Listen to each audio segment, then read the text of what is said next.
back with Marowak, so let's just get right into it. Start off with Bone Club. Good move, causes a stun, low cooldown, Earthquake. This one's pretty useful because it's got some super armor on startup. You can't be stunned out of it, so that's good. Bone Ring. This one does a couple of different things. First off, it will bring targets right back to you. It also hits at a pretty long distance. Doing it up close is pretty good too. If you just hit at the tip, you're only going to get hit once, but as long as you're within range, on the way back, you'll get that second hit. And then finally, we have Sword's Dance. Raises your power by 1. That's pretty much it for him. The idea here, of course, is to either land a Bone Club so that you can go for an Earthquake, or you could even maybe start a combo out with an Earthquake, bring him in with Bone Ring. Of course, you want to be at the right range. There we go. You can go ahead and do something like that, or you can go into this, go for one more, and if you're lucky, maybe that last one works if you time it properly. But that will be it for physical Marowak. Next up is special. Okay, here we are with special Marowak. Let's go ahead and start with Earth Power.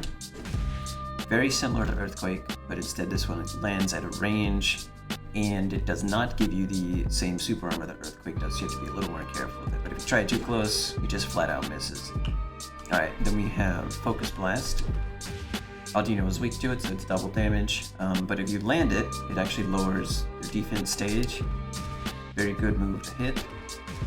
You can bring them down pretty far, and just keep raising how much damage you're going to do, up until it just does a very ridiculous amount, especially if you're weak to it. Alright, so then we have Ice Beam. Really decent range on this. You can also see it is building up freeze pretty well. So you want to go ahead and land 3 of these in a pretty short period of time, and now they're frozen. And they do not move. You can attempt to keep them in this state for a pretty reasonable amount of time. But that's that. Ice Beam's pretty good. Finally we have Curse, and this is kind of a double-edged sword here, so you gotta be careful with it. But it's gonna raise your power and defense, but also lower your speed. The good thing is that if you can get this set up and you're willing to take the risk by not being able to move too fast, you're going to be pretty unstoppable. So here's how much Ice Beam will do with that. Focus Blast is pretty devastating at this level. So there you go. And that'll do it for special Marowak. Okay, here we have support Marowak. So this one's a little different from other supports. You can actually viably use this to play as one of your damage rolls, because he does a pretty reasonable amount of damage. First off, we have Iron Head, really nice knockdown, and then we have Bone Club again, which will be your stun move, and you can chain these together for a little bit if you time it right. So pretty reasonable amount of damage, especially for a support roll. Then we have Stealth Rock. If you're not familiar with how this works, whenever somebody switches in, they instantly take damage. So here's a demo. As you can see, she took a pretty reasonable amount of damage there. And then finally we have Sandstorm, which again, if you're not familiar, this affects Pokemon who mostly aren't ground or rock or steel type, and they just take slow damage over time. And it lasts for not terribly long, but it's a pretty good move to, try to force people out. But then again, you've got the Stealth Rock there to make people think twice about it. So pretty good. Alright, that's it for support Marowak. On to Specialist.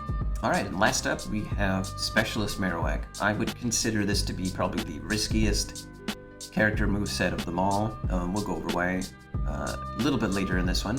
But let's go ahead and just show the moveset. So we've got Bone Ring and Earthquake, which we've already seen. And then we've got a new move, Bone Rush. Hits up close, does a pretty good amount of damage, also dashes forward. It's a little precise, as you can see by the actual collision ring.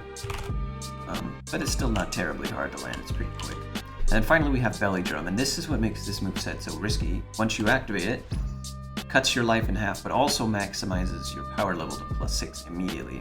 So this pretty much effectively cuts your life in half, but also your opponent's, assuming you can play correctly. But the good thing is all of these attacks are pretty good to start combos with. So you can start with the Bone Ring into that, and then go there. And you can also extend that combo further with some decent timing. Also a good one to start from is Earthquake. Into that, and you can do it again and finish it off one more time. Now just keep in mind, Audino has the most health in the game, and that almost killed her. So that is, you play him correctly and you're able to trap people in a combo, that's basically a one-hit kill, but you're also taking a huge risk because Marowak also has the lowest health in the game, and you cut it in half just so you can do that. So you take one hit and you're dead. They take one hit and they're dead, so you're taking a huge risk, but you get a huge reward out of it, assuming you can do it properly. But anyways, that is Marowak, and I believe the next character, I'll put it up for a vote. We'll go from there. Alright, thanks for watching, bye.